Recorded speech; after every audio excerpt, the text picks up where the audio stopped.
সম্মানিত দর্শক মণ্ডলী, সেই মাগুরার আসিয়ার বিষয়টি নিয়ে আজকে তার বোন হামিদা বেগম চাঞ্চল্যকর তথ্য দিয়ে দিলেন। ওইদিকে হামিদা বেগমের শাশুড়ি সে জবানবন্দি দিয়েছে যে হামিদা বেগমের সাথে তার দেবরের সম্পর্ক থাকার কারণে, এই সম্পর্কজনিত কারণে আসিয়াকে এই ঘটনা করা হয়েছে। সুতরাং হামিদা বেগমও তার সাথে জড়িত আছে, এই কথা কিন্তু আমার নয়। এই কথাটা হলো হামিদা বেগমের শাশুড়ির কথা। এখন হামিদা বেগমের শাশুড়ির কথা হচ্ছে যে আসিয়াকে যেই ধর্ষণ করে মেরে ফেলা হয়েছে, এটার পরিপূর্ণভাবে পরিকল্পিত প্ল্যান ছিল। অর্থাৎ একটা নাটককে ধামাচাপা দেওয়ার জন্য আর একটা নাটক সাজানো হয়েছে। তেমনি বলেছেন এই নাটকের সাথে জড়িত হলো তার বোন নিজেই, অর্থাৎ হামিদা বেগম এই নাটককে ধামাচাপা দেওয়ার জন্য সে একটা নাটক সাজিয়েছে। দর্শক মণ্ডলী, এই কথা কতটুকু সত্য যে হামিদা বেগমের শাশুড়ি এখন তো সে দোষী, আসামি, সে এখন হতে পারে নিজে বাঁচার জন্য হামিদা বেগমকে দোষী করার চেষ্টা করতেছে, হামিদা বেগমকে দোষের ভিতরে, অর্থাৎ তাকে যে কোনো একটা কেলেঙ্কারির ভিতরে ঢুকানোর চেষ্টা করতেছে। এমনও হতে পারে যে তাদের চারজনের চাল হতে পারে এটা, যে আমরা যেহেতু ফেঁসে গিয়েছি সুতরাং হামিদা বেগমকেও আমরা ফাঁসাবো। কারণ হামিদা বেগমের তো এখন সেরকম টাকাও নেই, ক্ষমতাও নেই, কোনো কিছুই নেই। দর্শক মণ্ডলী, এখন আমার বিষয়টি হলো যে এই যে আসিয়ার যে বিষয়টা, আসিয়াকে যে নির্মমভাবে হত্যা করলো, ধর্ষণ করলো, এটার বিষয় কিন্তু আমরা অনেকেই কম বেশি জানি। এই যে আজকে আসিয়ার কবরে কি অবস্থা হচ্ছে, এদিকে আসিয়ার বাড়িতে কিন্তু কান্নার রোল কিন্তু এখনো থামেনি, এখনো কিন্তু তারা কান্না জড়িত অবস্থায় রয়েছে। এদিকে হামিদা বেগম, আবার আমরা কিন্তু শুনতে পেরেছি এটা যে হামিদা বেগম বলেছে যদি যে কোনো মুহূর্তে যে কোনো মূল্যেই হোক না কেন তার সংসারটা সে ভাঙতে চাচ্ছে না, এবং যদি তার সংসারটা ভাঙতে না চায় তাহলে কি হামিদা বেগম তার স্বামী অথবা শ্বশুর অথবা তাদের শ্বশুর বাড়ির লোকের পক্ষে কথা বলবে? দর্শক মণ্ডলী, হামিদা বেগম যদি তাদের শ্বশুর বাড়ির লোকের পক্ষে কথা বলে এত কিছু হওয়ার পরেও, সেই বিষয়টি আপনারা কোন চোখে দেখবেন সেটা কিন্তু অবশ্যই কমেন্ট বক্সে জানিয়ে যাবেন। দর্শক মণ্ডলী, এই যে আসিয়াকে যে নির্মমভাবে হত্যা করা হলো, এটার বিচার কিন্তু এখনও জনগণ পায়নি। কারণ এই যে হিটু শেখ এবং তার দুলাভাই এবং হামিদা বেগমের দেবর এবং তার শাশুড়ি কিন্তু এটার সাথে জড়িত আছে। কারণ সেদিন রাত্রে যে ঘটনাটা ঘটেছে এটা কিন্তু হামিদা বেগমের শাশুড়িও জানে, কিন্তু জেনে শুনেও সে না জানার ভান ধরে সে কিন্তু নাটক সাজিয়েছিল।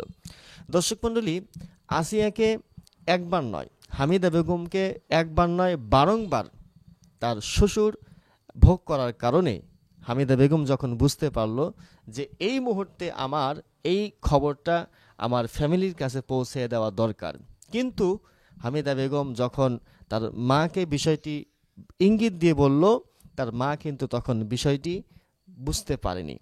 না বোঝার কারণে হামিদা বেগমের মা মনে মনে ভেবেছে যে আমার মেয়ে যেহেতু নতুন নতুন বিয়ে হয়েছে, হয়তো সে বুঝতে পারেনি, অনেক কিছু ভয় করে, যার কারণে হামিদা বেগমের মা কী করলো, আসিয়াকে হামিদা বেগমের সহযোগী হিসাবে, সহপাঠী হিসাবে তার বাড়িতে পাঠিয়ে দিলেন।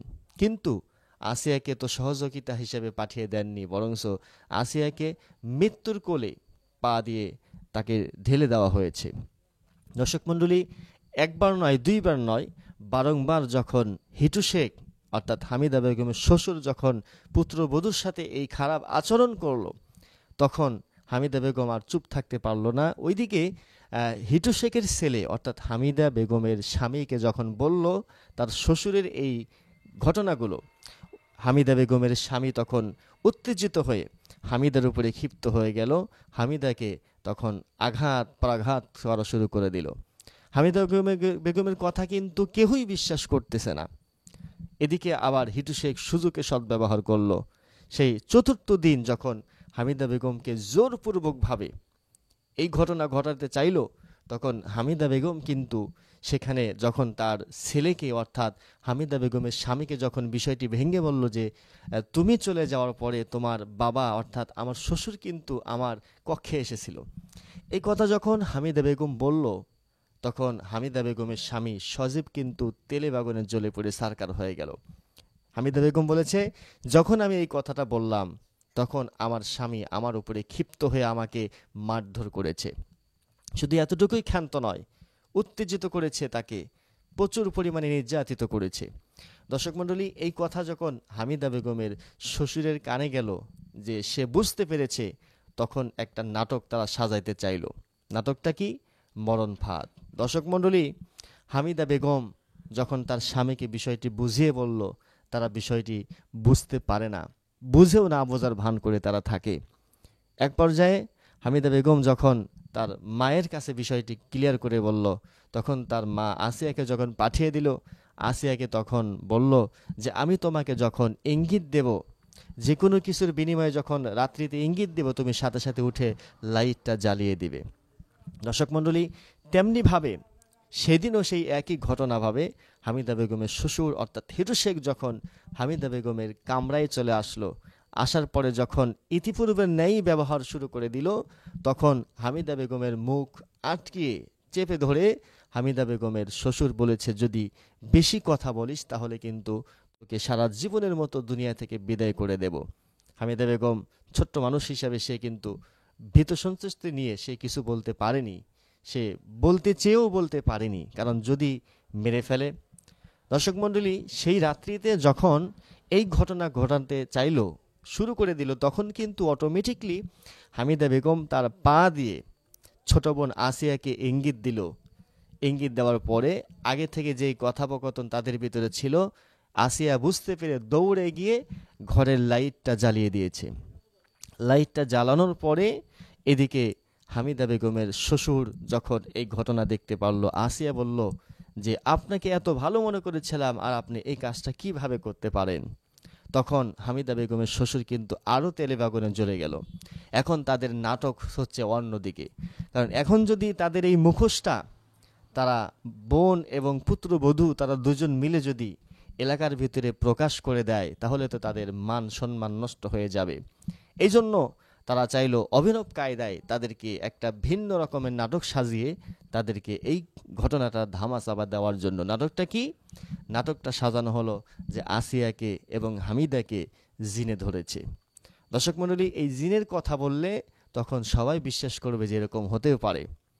এক পর্যায়ে হামিদা বেগম যখন বুঝতে পারলো আজকে রাত্রে ঘটনাটা অন্যদিকে মোড় নিচ্ছে, তখন আসিয়া যখন বলল আগামীকাল সকাল হলেই আমার মাকে আমি বিষয়টি খুলে বলবো, তখন তার নরপিশাচ শ্বশুর, হামিদা বেগমের শ্বশুর, ছোট্ট মেয়ে আসিয়াকে ধরে অন্য রুমে কিন্তু বন্দি করে রেখেছে। হামিদা এই কথা বলেছে যে আমার ছোট্ট বোনের 2 হাত বেঁধেছিল, 2 পা বেঁধেছিল, এরপরে পশুর মতো নির্যাতন শুরু করে দিয়েছে। শুধু এতটুকুই ক্ষান্ত নয়, বরং বেলেট দিয়ে তার গলায় পোঁচ দেওয়া হয়েছিল। যখন এই পর্যায়ে চলে গেল, হামিদা বেগমের ছোট বোন আসিয়ার নিঃশ্বাস যায় যায় ভাব। আসিয়া কেমন যেন কাতরাচ্ছে, মৃত্যুর সাথে পাঞ্জা লড়তেছে। রাত্রি তখন 3টা বাজে। হামিদা বেগম বলতেছে, আমি তখন দরজা খুলে দেখি আমার বোন তার মুখ দিয়ে লালা বের হচ্ছে এবং মৃত্যু যন্ত্রণায় সে কাতরাচ্ছে, নিঃশ্বাস নিতে পারতেছে না। তখন তারা কি করলো? হামিদা বেগমের শ্বশুর, হামিদা বেগমের শাশুড়ি এবং তার স্বামী এবং তার দেবর, এই 4 জন মিলেই তখন তারা হামিদা বেগমকে উল্টো বুঝালো যে তোমার বোনের জিনে আক্রমণ উপরান্ত সমস্যা, সুতরাং কবিরাজের কাছে নিয়ে যেতে হবে। তখন হামিদা বেগমের ছোট্ট বোনকে সেই রাত্রিতেই মসজিদের ইমাম সাহেবের কাছে নেওয়া হলো।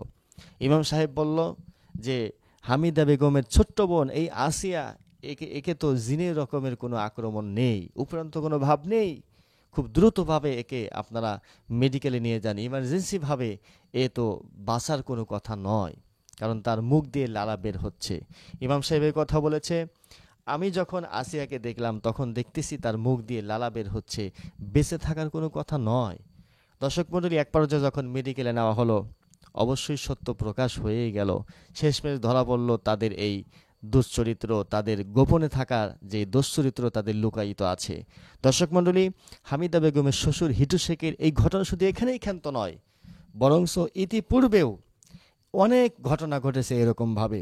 এলাকাবাসী সাক্ষী দিয়েছে, এলাকাবাসী বলেছে হিটু শেখ শুধু আজকে নতুন নয়, বরংস এরকম আগেও এরকম ঘটনা ঘটিয়েছিল।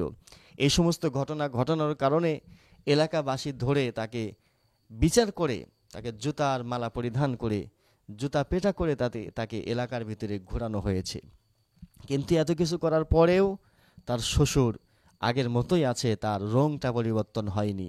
দর্শক মণ্ডলী, শেষমেশ যখন আসিয়াকে দুনিয়ার জমিন থেকে বিদায় করে দেওয়া হলো, এদিকে হামিদা বেগম আর সহ্য করতে পারলেন না। দর্শক মণ্ডলী সকল তথ্য ফাঁস করে দিলেন।